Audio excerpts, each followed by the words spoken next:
தமிழக பாஜக தலைவர் தமிழிசை சவுந்தரராஜனுக்கு கொலை மிரட்டல் விடுக்கப்பட்டது, வைகோ பரப்புரை கூட்டத்தில் தாக்குதல் நடத்தியது போன்ற வன்முறை சம்பவங்கள் அதிமுக மற்றும் திமுகவிற்கு கைவந்த கலை என பாரதிய ஜனதா கட்சியின் மூத்த தலைவரும் மத்திய இணையமைச்சருமான பொன் ராதாகிருஷ்ணன் குற்றம் சாட்டியுள்ளார்.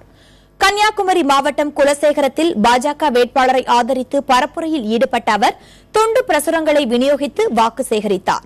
இதன் பிறகு செய்தியாளர்களிடம் பேசிய பொன் ராதாகிருஷ்ணன், காவல்துறை அதிகாரிகள் மாற்றப்பட்டதற்கான காரணம் குறித்து பொதுமக்களுக்கு விளக்கம் அளித்தால் அவர்கள் வாக்களிக்க வசதியாக இருக்கும் எனவும் கூறினார். திமுக அதிமுகவுக்கு கைவந்த கலையாக இருக்குது. அதுக்காக என்னுடைய கண்டனங்களை தெரிவித்துக் கொள்கின்றேன். முறையற்ற செயல்களில் அவர்கள் ஈடுபட்டுக் கொண்டிருக்கின்றார்கள்.